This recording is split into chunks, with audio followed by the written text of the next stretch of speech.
그래서 이제 여름 작물이 있는 반면에 또 대비되는 겨울 작물, 소위 전송 작물들이 있다.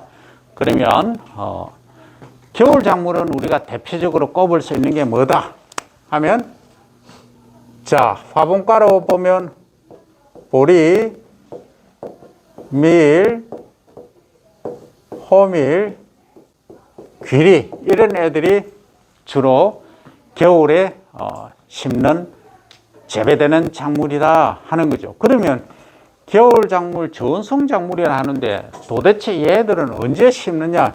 주로 파종 시기가 10월에서 요 11월 사이인 거죠. 10월에서 11월 요 사이가 파종 시기가 되는 겁니다. 그래서 이 겨울 작물은 우리가 이제 얘기하는 1번 보리, 2번 밀, 3번 호밀, 4번 기리, 얘들은 주로 이제 저온성 작물이다. 그런데 얘들이 이제 생육하는데, 자라는 데 있어서, 그러면 몇 도씨가 되면은 얘들이 분울도 하고, 그러니까 새끼도 치고 키도 크느냐 하는 이야기죠. 그래서 우리가 적산 온도란 말을 씁니다. 적산 온도. 적산 온도는 파종에서 시작해서 수확까지 걸리는 일평균 온도를 전부 더한 것을 적산 온도라고 합니다.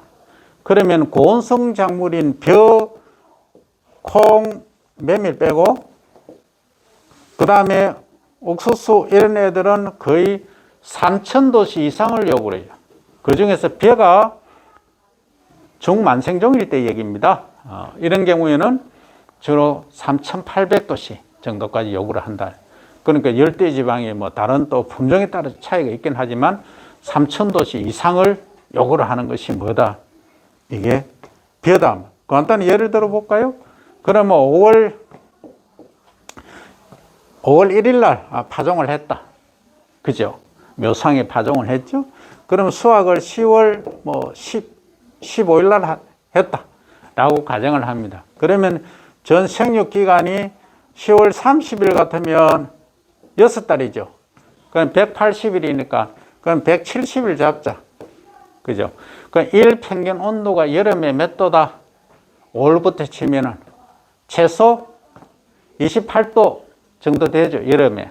그러면 28도, 30도 일단 잡습니다. 30도 잡으면 37, 21, 5죠. 그죠? 5100도가 되죠. 맞네요. 30일이니까. 그렇죠. 그런데 이제, 봄에 온도는, 평균 온도가 그렇게 높지 않아요. 그리고 등숙할 때는 또 21도, 2도입니다. 그래서 평균하면은 25도 정도로 보면 돼요. 그러면 계산하기 좋게로 25, 자, 170 곱하기 25 하면은, 자, 0, 5, 7이 35, 8, 이렇게 되죠? 0, 4, 2죠. 그러면 3250이죠. 그러니까 3000도씨 이상을 요구하는 게 뭐다? 벼다 하는 얘기죠. 이게 적산 온도예요. 네. 그런데 말입니다. 적산 온도는 파종에서 수확까지의 일평균 기온을 말하는 거죠. 그러면 도대체 일평균 기온은 어떻게 재느냐 하는 거죠. 통상적으로 일평균 기온, 이제 하루에 평균 기온은 주로 9시에서 10시 사이입니다. 10시 사이인데 이제 9시에 측정하면은 정확하게 일평균 기온을 알 수 있다는 거죠. 그럼 잘 모르겠으면 9시에 우리 마을에 또는 우리 들판에 기온이 얼마냐를 갖고 오늘은 몇 도였구나 이렇게 추정을 할 수 있다는 거죠. 그래서 여름 작물들은 이렇게 이제 고온성이니까 기본적으로 그러면 7도나 8도가 되면은 이게 어떻게 되느냐 좀 머리가 갸우뚱거려지죠. 그래서 대체적으로 메밀을 빼고 여름 작물들은 이 10도씨 이하에서는 생육을 안 해요. 그러면 작물이 생육하는데 유효한 효과적인 온도는 몇 도냐? 요것을 이제 10도씨로 하는 거죠. 10도씨. 그걸 요것을 이제 우리가 유효하다, 효과 있다 유효 적산 온도 이렇게 부릅니다. 유효 적산 온도.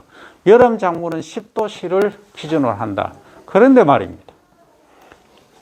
이 겨울성 작물이 있죠. 겨울 작물. 얘들은 뭐냐? 얘들은 2도씨, 3도씨 돼도 뭐 한다? 성장을 하는 거예요. 성장을 하니까 이 얘기가 다른 거예요. 그래서 얘들은 0도씨 이상만 되면은 뭐냐?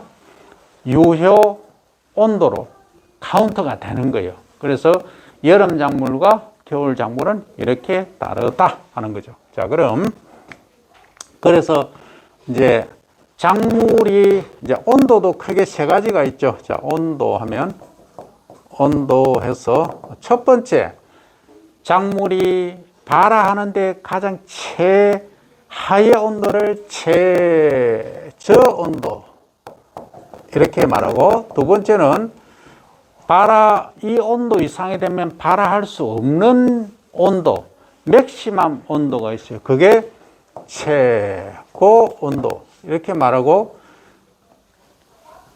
발화하거나 생육에 가장 적합한 온도, 이것을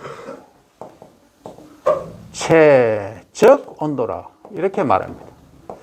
그러면 통상적으로 여름 작물들은 몇 도냐? 28에서 30도씨가 가장 최적 온도예요. 물론 케이스 바이 케이스입니다. 그러면 25에서 30일 수도 있습니다. 그죠? 배 같은 경우에는 30에서 35도가 될 수도 있죠. 그래서 이것은 대략적으로 보면 30도 플러스 마이너스 2, 3도 이렇게 이해를 하시면 된다. 그런데 겨울 작물은 어떻다? 다르다 하는 거죠. 자, 겨울 작물은 다르더라 하는 겁니다. 적산 온도까지 이야기를 했고, 여름 작물은 이제 빼고, 자, 겨울 작물만 이야기를 하도록 합니다. 자, 겨울 작물은 통상적으로 0도씨 이상에서 자라는 재배되는 주로 생장할 수 있는 작물이다. 근데 얘들은 주로 파종을 언제 하느냐? 겨울 작물은 말 그대로 위너 크롭, TER죠? 위너 크롭은 주로 파종 시기가 뭐냐면 10월에서 11월 사이에요. 그러니까 여기서 이제 시딩이 이루어진다. 시딩이나 소잉, 영어로 쓰면 같죠. 그런데 말입니다. 이런 경우가 있어요. 겨울 작물은 겨울 작물인데 좀 어중간한 겨울 작물이 있어. 그게 채소류 중에 있어. 그게 뭐냐? 마늘이라는 애 있어, 마늘. 또 배추도 있어요. 그 다음에 또 뭐 있죠? 원래 무슨 값이 많이 비쌌죠? 파는 판데 양파, 대파, 얘나. 어쨌든 이 마늘은 언제 심어요? 얘들은 남부지역에서 8월에 심는다는 얘기예요. 8월. 그죠? 양파는 9월, 10월에 심어요. 9월 하수이니까 10월 1일 심는다 합니다. 배추는 언제 심어요? 9월에 심는다. 남부지방 기준입니다. 그런데 배추는 겨울 작물이긴 한데 어중간해요. 왜 어중간하냐 하면 얘는 8월, 9월에 심는데 월동을 안 해요. 여름에 재배하는 경우도 있어요. 여름 언제? 어디 있어? 우리가 대관령이나 저 강원도 평창이나 가면은 쫙 신겨져 있는 게 배추예요. 배추. 그걸 일명 고랭지 배추. 그러니까 이 남부지방이나 타 지역 평야지는 여름 온도가 높기 때문에 배추를 심으면 녹아버려요. 다 녹아버려요. 제대로 안 된다. 그래서 고산지, 고랭지에서 재배한다. 그래서 고랭지 재배, 한 배추, 고랭지 배추 이렇게 나오는 거죠. 그런데 이거는 지금 월동을 안 하, 얘는 다 월동을 해요. 그 소위 오버 윈터링을 다 하는데 얘는 안 해. 이 배추는. 그럼 이거는 겨울 작물이긴 한데, 하여튼 우리가 분류를 할 때는 겨울 작물로 얘기를 하는데 이제 조금 다르다, 이 특성이. 그런데 말입니다. 나머지는 거의가 월동을 한다는 거죠. 얘들이 월동 다 하죠. 그 다음에 이 마늘 수확이 언제예요? 양파하고 거의 6월에 수확합니다. 6월. 이듬해 6월. 그러니까 겨울을 지나고 하는 거죠. 그러니까 보리, 밀, 호밀 이런 애들하고 거의 비슷하다는 거죠. 그래서 이것도 이제 월동을 한다 하는 거죠. 그러니까 작물의 특성이 이렇게 다르다. 그럼 겨울 작물은 이렇게 가을에 파종을 해서 주로 봄이나 여름에 수확한다. 그러면 이 작물들은 주로 가을에 파종해서 여름에 수확하는 이렇게 사이클이 되는 이 작물들은 주로 장일성, 단일성으로 구분했을 때 어떤 성이다? 단일성이 되는 거죠. 하면 틀리죠. 왜? 하지가 낮의 길이가 제일 길지. 낮의 길이가 길어짐에 따라서 어떻게? 동지부터는 낮의 길이가 길어지기 시작하죠. 하면서 꽃이 피고 열매가 맺으니까 다 장일성이에요. 됐죠? 그런데 봄에 이제 파종을 해서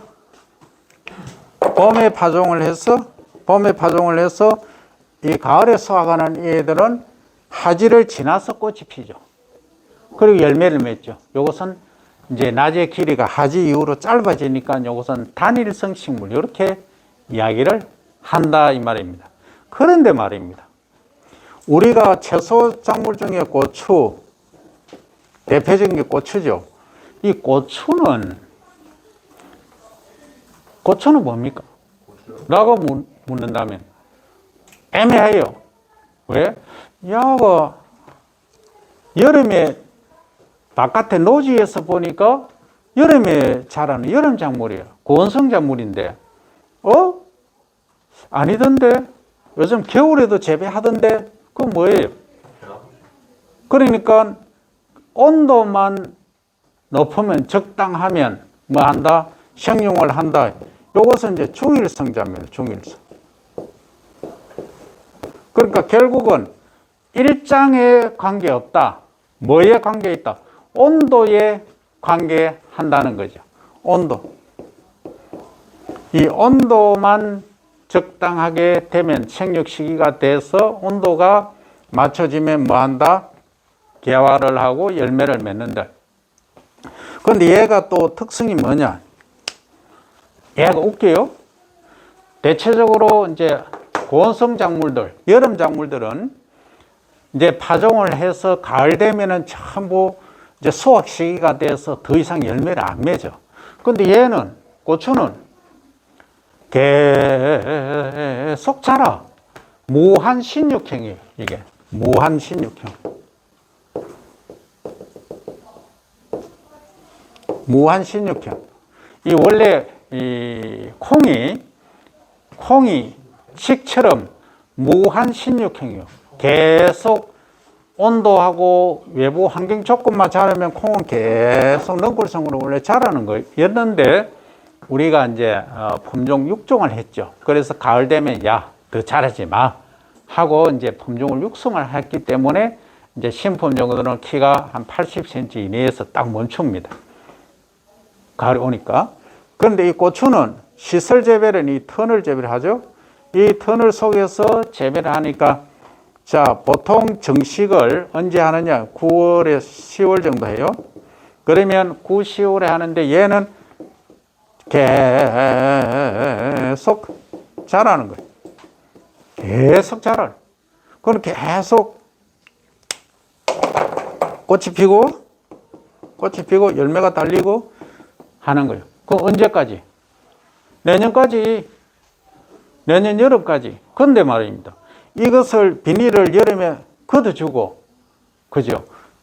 계속 이렇게 생장을 계속 시키면 얘는 1년생이 아니고 2년생, 3년생으로 나무처럼도 키울 수 있는 게 고추의 특성이에요. 이게 좀 다르죠? 그래서 우리가 어떻게 재배하고, 어떤 품종을 선택하느냐가 매우 중요하다. 이런 이야기죠. 그러면 여기서 이제 이왕 얘기가 나왔으니까 우리가 건강이 중요하니까 몇 가지 이제 생각해 보면 이 배추는 한번 생각해 봐요. 배추는 뭐 비타민 기본적으로 있겠죠. 우리 조상님들이 뭐 그 역사는 나도 모릅니다. 모르는데 뭐 기록에 의하면 삼국시대 때부터 전해오고 있죠. 거의 이제 김치를 담갔다. 김치도 무슨 김치? 배추김치, 총각김치, 그 다음 또 깍두기도 김치에 포함되죠? 무로 하는 뭐 그런 것들이 다 김치예요. 지금 김치 연구소가 있어요, 우리나라에.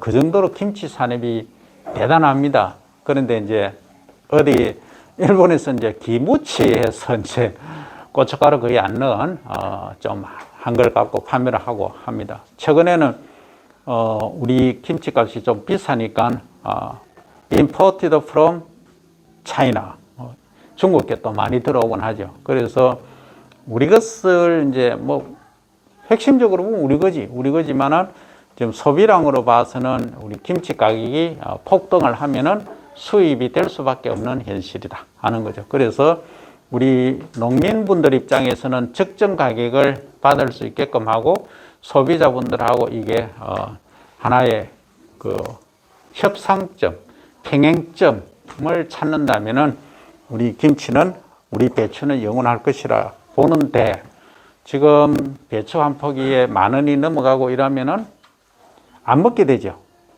그러니까 뭐 다른 데 있으면 수입하게 되고 이러면 좀 곤란한 문제가 발생한다. 그래서 우리 이제 농산업을 이제 생각을 한다면 스마트하게 생각해야 됩니다. 그러면 그 평행점, 균형점, 소비자분들이 김치는 안 먹으면 안 되는데 이게 가격이 너무 비싸다라고 생각을 했을 때 적정 가격을 받을 수 있게끔 생산량을 지금은 왜 비싸냐, 고랭지나 이런 데서 너무 고온이 돼 가지고 이 배추가 물러버려요. 그래서 이게 생산량이 적어. 그러다 보니까 비싸진 거예요. 그러면 재배 기술 또는 품종적인 차원에서 우리가 개선을 해 나갈 의무가 있다는 거죠. 자, 그게 우리 농산업 분야에서 할 일이다. 특히 스마트 농산업에서는 그게 절실히 요청이 된다는 거죠. 자, 그러면 이 배추는 사실 배추만이 아니고 여기에 들어가는 것이 고추가 또 들어가죠. 이게 고추가 들어간다. 고춧가루가 들어가죠. 그죠? 그 다음에 또 소금이 들어가죠. 소금이 들어갑니다. 또 그 다음 뭐가 들어가죠? 어떤 데는 굴, 생굴 있죠? 굴, 그 다음에 젓갈. 젓갈 중에 이제 새우젓 뭐 이런 것들이 주로 많이 들어가죠. 그죠? 뭐 이런 것들이 부재료로서 또 많이 들어가고, 무도 들어가죠. 그죠? 무나 당근, 이런 것들이 부재료로 들어간다. 그럼 결국은 이 배추가 뭐냐? 종합식품이에요. 이 영양소 다 갖춰온 거예요. 그래서 실제 뭐 내 같은 경우는 그래요. 김치만 있으면 밥 먹고 지내요. 그 현미 먹고 이거 먹어버리면 종합 양분이 다 섭취가 되는 거죠. 그래서 뭐 활동하는데 문제가 없다. 그만큼 우리 조상님들이 대단하다는 거죠. 김치 하나만 해서 그 겨울을 나고 할 수 있는 정도로. 과거에는 겨울에 채소류들이 없었잖아요. 먹을 수 있는 게 없으니까 이 김치로 다 커버를 했다 하는 거죠. 이 조상님들의 지혜를 볼 수 있다. 그런데 배추에 또 뭐가 들어가느냐? 이 마늘도 들어가더니, 마늘. 이 마늘의 하는 역할은 정말 대단합니다. 그래서 여러분들이 오늘 이 자리에서 이제 간단히 내가 설명을 드리면, 마늘을 그냥 먹으면 매워. 좀 먹기 힘들어. 그러면 어떻게 먹으면 잘 먹느냐? 마늘을 살짝 구워서 먹으면 좋아요. 그 다음에 더 좋은 거는 전기 밥통 있죠. 밥통. 밥통에다가 한 2주간, 그러니까 이제 마늘을 통째로 사와서, 그죠? 물을 밑에 짜자하게 붓고, 많이 부을 필요 없어요. 짜자하게 붓고, 짜자가 한 2cm만 붓고, 거기다가 뭘 한다? 망을, 뭐, 대로 된 망이든 아니면 섬유로 된 망이든 딱 넣고, 밥솥이 아닌 밥통에 넣어서 한 2주간 되면 약간 새카맣게 됩니다. 그 흑마늘이 되는 거죠. 그리고 흑마늘을 지속적으로 먹으면 여러분들 조부모님, 부모님 건강은 뭐 거의 지킨다 할 정도로 그만큼 혈액순환이라든지 건강에 좋다는 것이 마늘이에요. 그런데 말입니다. 우리가 중국 분들이 대체적으로 기름진 걸 많이 먹잖아. 기름진 걸 많이 먹는데도 뭐 이게 혈관에 혈전이나 큰 문제가 없는 게 있어요. 그게 왜 그러냐? 그 핵심은 양파에 있어요. 양파를 이제 중국 요리 보면 전부 뭐 거의 올모스트지, 올모스트. 뭐 하냐? 양파가 들어가는 거예요. 그 양파가 들어감으로 해서 피를 돌게 하는 거예요. 마늘하고 뭐 같은 효과지만 마늘은 강장 효과도 있고, 그래서 그만큼 채소 중에 이 겨울을 난 채소, 이 마늘, 양파가 좀 강조가 안 되네. 자, 다시 한번 쓸까? 좀 강조를 하자. 중요하기 때문에. 마늘, 양파. 요거는 영어로 하면 갈릭이죠. 갈릭. 요거는 아니언. 이렇게 씁니다. 그래서 양파하고 마늘이 겨울 작물로, 채소 작물로서는 매우 핵심적인 역할을 한다. 그러면 채소는 그런데 김치의 중요성을 얘기를 했죠. 김치는 요 만능이죠. 모든 게 다 이래 얘기하면 안 되고 배추 얘기하면서 김치를 더 강조를 해야 됩니다. 자, 김치는 배추가 들어가고, 그 다음에 마늘이 들어가고, 그 다음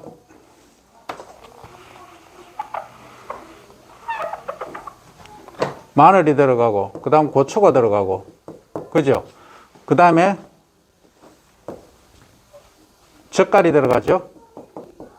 젓갈 들어가고, 그 다음에 또 뭐가 들어가나요? 또 굴이 들어가죠? 굴 안 넣는 데도 있어요. 굴이 들어가고, 그 다음에 소금은 기본적으로 절임할 때 들어가는 거죠.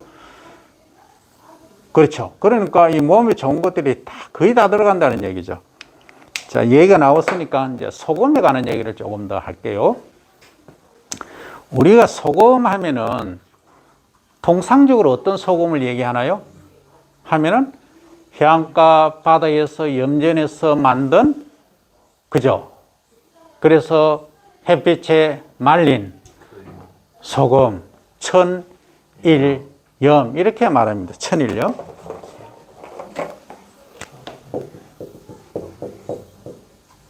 그러니까 염전해서 만든 햇빛에 말린 소금이에요. 그런데 말입니다. 이 소금이 과연 꼭 필요하냐? 절대적으로 필요합니다. 필요한데 지금 우리 이 작물들 있죠. 채소이든 이 곡물이든 소금이 있어요. 식물체 곡물 안에. 그런데 우리는 뭐 한다? 좀 지나치게 먹는다. 지나치게 짜게 먹는다. 그러니까 뭐 한다? 특히 젓갈류에 소금이 너무 많이 들어가 있죠. 그러다 보니까 뭐 된다? 혈압이 높아진다. 고혈압이 온다. 그래서 이제 마늘이나 양파를 먹고 또 군뱅이도 혈전을 녹이죠. 아주 막강한 혈액이 있습니다만 어쨌든 소금을 좀 과하게 먹는 게 우리의 식습관이다. 그 다음에 요즘은 거의 인스턴트죠. 그러다 보니까 단 것, 너무 수가 함량이 많은 것을 먹게 된다. 그래서 지금은 젊을 때는 모르지만 나이 들면은 그게 이제 건강에 경고등이 켜질 수 있다는 거죠. 이런 것들이 우리가 조금 조심해야 될 부분이고, 그래서 균형 잡힌 식습관. 그러니까 현미하고 김치 위주로 먹되 김치가 문제라는 거지. 왜? 이 염 농도가 높으니까. 그래서 김치를 어떻게 하라는 얘기예요? 김치를 성근하게 담근다. 좀 표현이 좀 그렇죠? 성근하게. 성근하게가 뭐예요? 염분 농도를 낮추게 약간 삼삼하게 싱겁게 이런 말이죠. 싱겁게. 사람 보고 싱겁다 하면 좀 우스운 얘기지만 그 왜 그래야 되느냐? 김치는 우리가 이제 통에 넣고 이 배추를 이렇게 절임을 하죠, 그죠? 이렇게 이제 소금물에 절임을 하는 거예요. 그러면 이게 이제 소금물을 이렇게 속에 배추를 담그든지 아니면은 배추를 이제 물 속에 넣고 이렇게 소금을 뿌리든지, 그리고 요건 염장이라고 그러죠. 그러면 안에 있는 이 이제 삼투압 현상에 의해서 반토막이죠, 그죠? 반토막이다 보니까 안에 있는 수분이 빠져나오고 이 이제 염이 균형을 맞추기 위해서 들어가는 거죠, 소금이. 그러니까 짜죠. 짠데 너무 짜. 그러니까 김치는 너무 좋은데 이 염분 농도가 지나치게 높다는 거죠. 그래서 그럼 왜 이래야 되느냐? 보관을 오래 하기 위해서. 근데 요즘은 김치 무슨 냉장고가 있죠. 김치 냉장고가 나와 있기 때문에 온도가 4도씨, 3도씨 유지가 됩니다. 그러면은 우리가 지금 생각해서 딱 뜨는 게, 그러면 배추가 김장을 과거에는 1년에 한 번만 했잖아. 그럼 2번 하면 안 되냐? 지속적으로 하면 안 되냐? 이 말이지. 그럼 가만히 보니까, 그럼 봄에는 배추가 안 나오는데요? 얘기를 하잖아. 그지? 그럼 겨울에는 김치 먹고, 그냥 약간 싱겁게 닮아서 먹는다는 거지. 그러면 봄에 한 4월달 정도에, 5월달 정도에 김치를 담글 수 있는 배추를 만들어야 돼. 그게 우리가 할 일이에요. 그러면 기후대별로, 지역별로 하든지 품종을 만들든지 우리 남은 임무가 그거다. 김치. 우리가 김치의 정통성을 주장하고 김치를 자선만대에 지속적으로 유지케 하려고 하면. 그러니까 종합식품으로서 이 김치가 분명하다라는 것은 누구나 지금 인정을 하고 있잖아요. 그죠? 그래서 이제 그런 부분들이 스마트하게 우리가 해결을 해야 될 부분이다 하는 거죠. 그래서 이제 이 겨울 작물이 통상적으로, 그리고 이런 게 있어요. 여름에 이제 되게 더워. 그러면 되게 더울 때는 한 가지 뭘 먹으라 하면은 당연히 뭐예요? 삼계탕은 열을 올리지. 그러니까 열을 식혀주는 데는 메밀국수가 좋았다 하는 거죠. 대표적인 걸 꼽는다면 그런 거예요. 그 다음에 이제 겨울에는 뭘 먹느냐? 겨울에는 사실은 여름 작물을 먹어주는 이유가 거기에 있어요. 왜? 여름 동안에 양기가 쫙 차있는 쌀을 먹음으로 해서 이 몸을 따뜻하게 해주는 역할을 합니다. 양기를 보충해주는 역할을 하죠. 그래서 이제 쌀밥을 먹는 게 좋다. 그러니까 보리는 겨울을 났죠. 그러니까 찬 기운을 갖고 있다는 거예요. 그러면 이걸 여름에 먹으면 또 시원한 효과가 있겠죠. 매물처럼. 그래서 우리 조상님의 지혜가 여기 우리 그 작물 재배하는 거하고 식습관하고 전부 다 연동이 되어 움직인다. 그래서 하여튼 우리가 작물을 재배하고 하는데 연중 지속적으로 공급을 하고 우리나라의 고혈압 환자를 줄이고 우리 식문화를 전 세계에 수출할 수 있는 방법은 연중 배추가 생산되고 작물이 생산될 수 있게 하는 일이다 하는 겁니다.